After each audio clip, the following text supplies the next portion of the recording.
It's June 4th, 6:30 p.m. The Platting Board will come to order. May we have roll call, please? Mr. Story? Mr. Abel? Here. Mr. Fuller? Here. Mr. Young? Present. Mr. Cole? Mr. Kange? Present. Mr. Edmondson? Mr. Walker? Present. Ms. Enix? Thank you.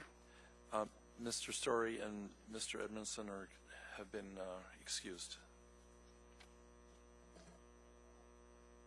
The first item on the agenda tonight is action summaries. There are none? And there are none. The next item is minutes, and we have minutes for Wednesday, April 2nd, and 2014, and Wednesday, May 21st, 2014. May I have a motion to accept the minutes? Mr. Kange and Mr. Abel, seconds. Is there any discussion of the minutes? Any objections? I have one. Not objection, but for the May 21st, 2014, on page 5 of 5, the word off, on the first paragraph, the word off-site should be on-site.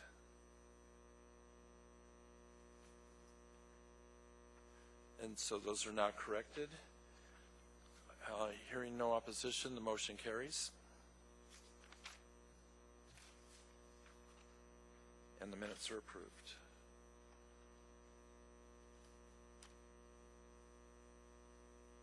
The next item is on the agenda is special orders of business disclosures. Are there any disclosures tonight?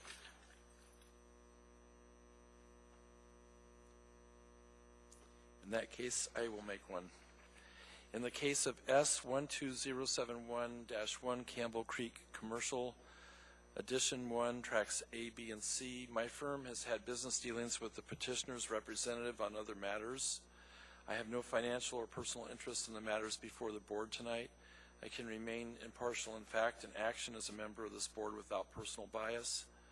My past involvement and personal interest will not prevent me from fairly evaluating the facts of this case.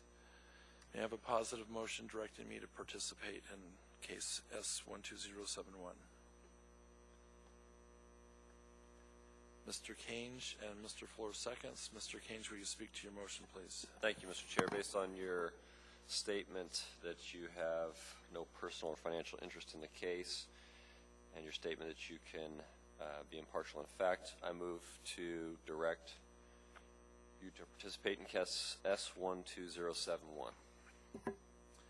Thank you. Is there any further discussion or any opposition? Hearing and seeing none, the motion carries. I'm directed to participate. The next item of business is informational.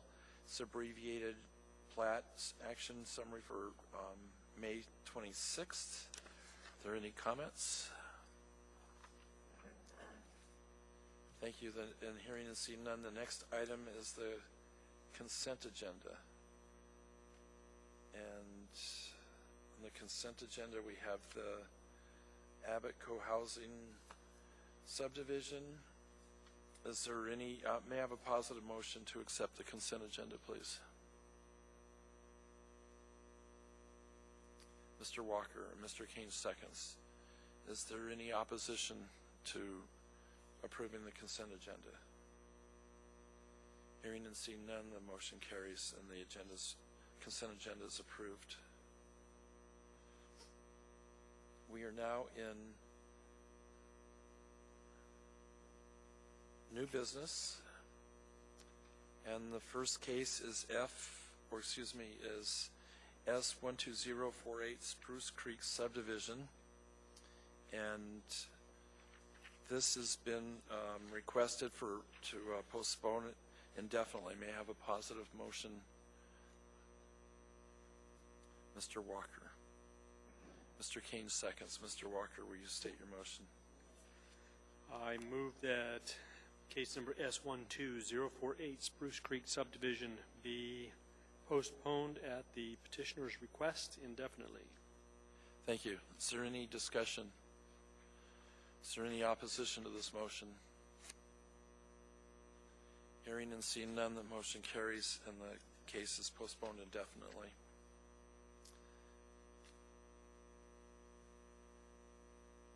The next case is S12068 Hillcrest Subdivision, and this is also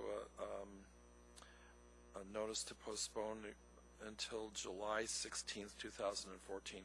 May I have a positive motion in this case? Mr. Kange. Mr. Walker seconds. Mr. Kange, will you speak to your motion, please? Thank you, Mr. Chair.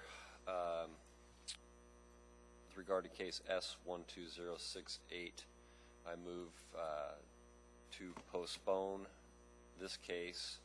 I tend to vote in favor of this motion. Thank you. Is there any discussion? Any opposition to this motion? Hearing and seeing none, the motion carries and this is postponed until July 16th.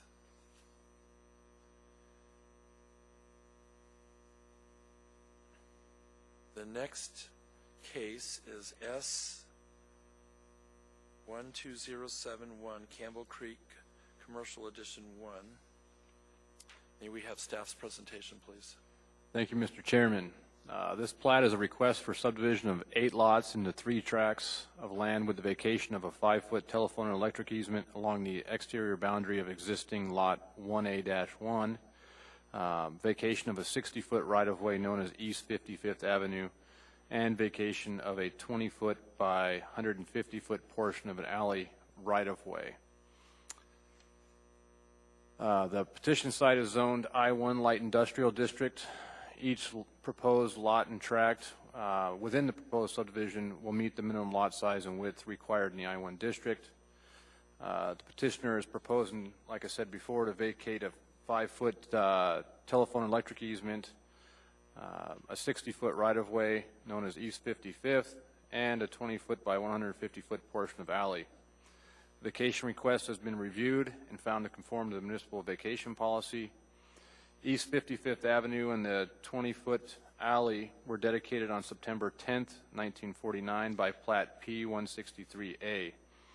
On September 12th, 1968, Plat 68-106 was recorded for Highway Park subdivision, which failed to dedicate East 55th Avenue just west of the subject parcels.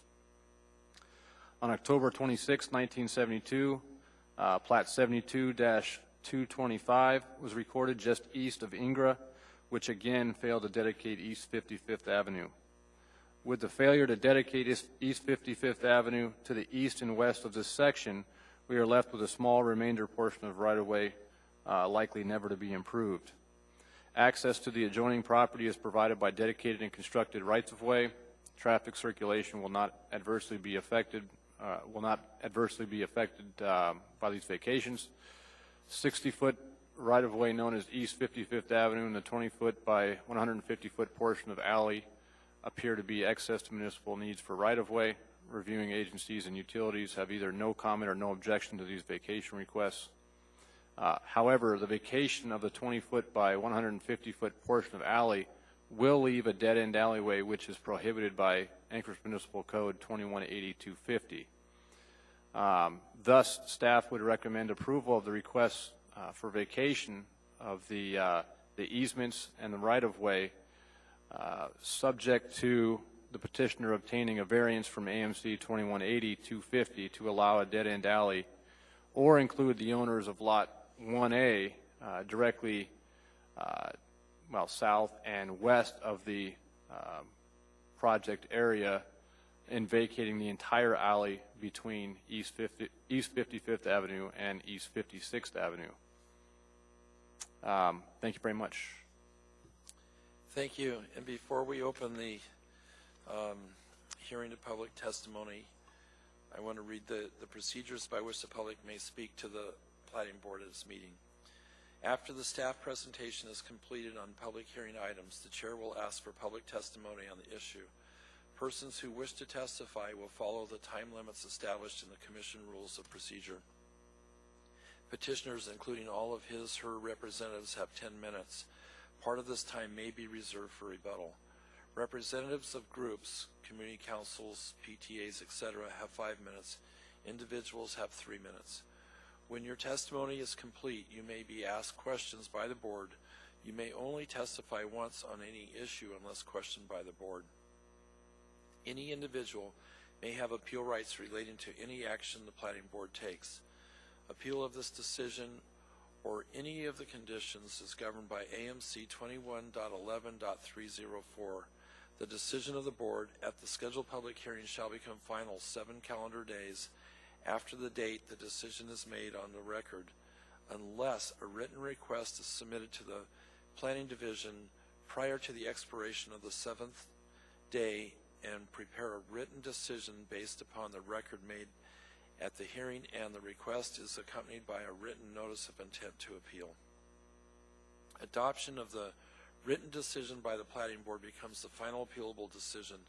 Within 20 days of the final appealable decision, an interested party must file with the municipal clerk either a written motion alleging new evidence or changed circumstances per AMC 21.11.503 or an appeal of the board's final appealable decisions per AMC 21.30. And having read that, we will now open this up to public testimony. Will the petitioner or the petitioner's representative please step forward, state your name for the record.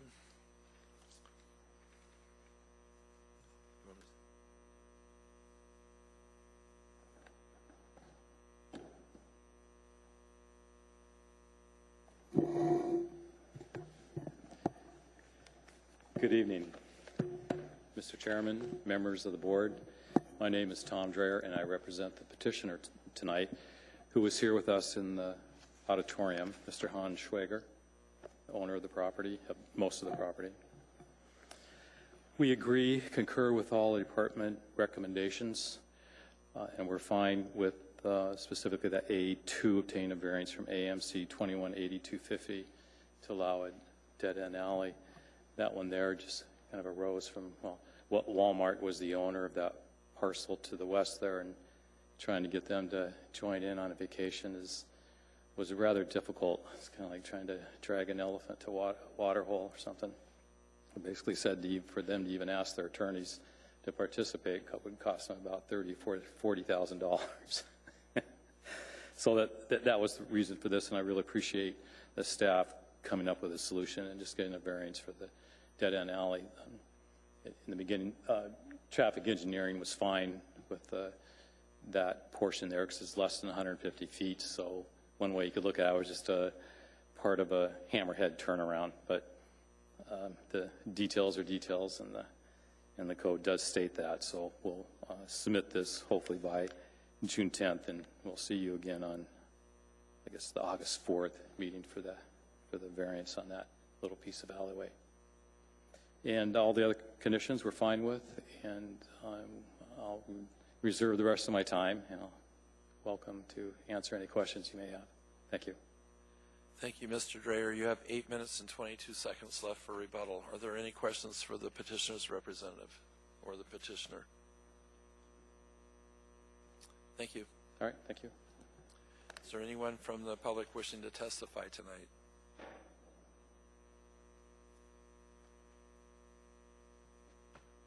Good evening. My name is Tim Potter with Dell HKM. I'm speaking to you for a couple of reasons tonight. Number one, I've known Hans for over 30 years and wanted to come and support him in this action. And second, as a task force member on a steering committee for the city, performing an updated inventory and demand study for industrial lands. I think it's appropriate because this is a perfect example of what the task force is looking at. We have a lot of industrially zoned properties that are properly located. They're just subdivided and developed in the wrong way and not meeting current needs. What this case does show is that we've got a 1949 plat, and it's not 1949 anymore. So I'm here to support this. It does several things. It consolidates a significant number of smaller lots into a form that provides a much more flexible, usable piece of property in the end.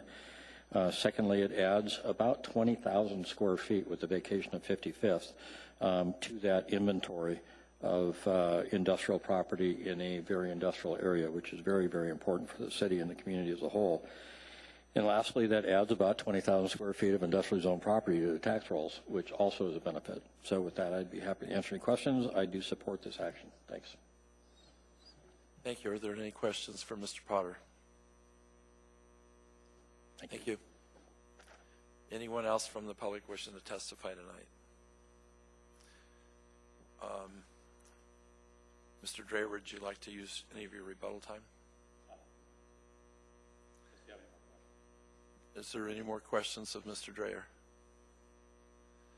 Hearing and seeing none, the public hearing portion of the public testimony portion of this hearing is closed, and the matter now rests with the board. May I have a positive motion, please? Mr. Walker. Mr. Kane seconds. Mr. Walker, will you state your motion for the record, please? I move to, as to case number S12071, Campbell Creek Commercial, Edition 1, Tracks A, B, and C, I move for the approval of the request for vacation of a 5-foot telephone and electric easement along the exterior boundary of existing Lot 1A1, 60-foot right-of-way known as East 55th Avenue, and a 20-foot alley right-of-way subject to conditions 1 and 2 found on page 5 of staff notes. Thank you. And Mr. Walker, will you speak to your motion, please? I find that the standards have been met in this case with respect to vacating the property, or the easements. As stated, they are clearly excess to the needs of this city.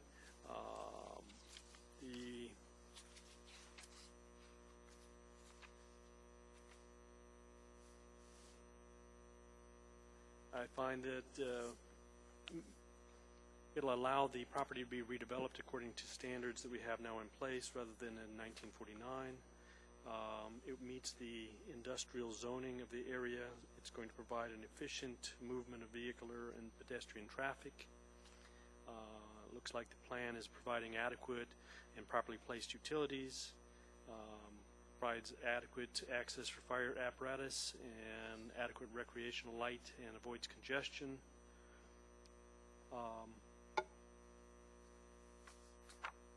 And because of those facts, I would vote in favor of this motion. Thank you. Is there any discussion?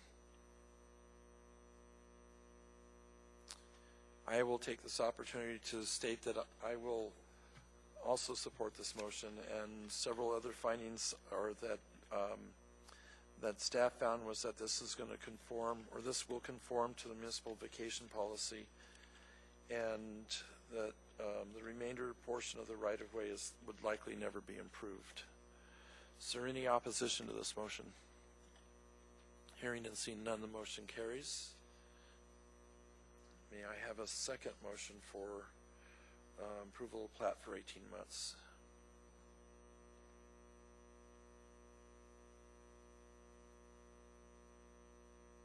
Mr. Kange and Mr. Walker seconds. Mr. Kange, would you state your motion, please? Thank you, Mr. Chair. In regard to case S12071, Camel Creek Commercial, I move to approve the plat for 18 months subject to conditions 1 through 5 on pages 5 and 6 of our staff packet. Thank you. And would you address your motion, please? Thank you, Mr. Chair. I tend to support my motion. I believe that this approval complies with municipal standards and is supported by testimony both from petitioner's representative and Mr. Potter. Thank you. Is there any additional discussion? Is there any opposition to this motion? Hearing and seeing none, the motion carries. Thank you.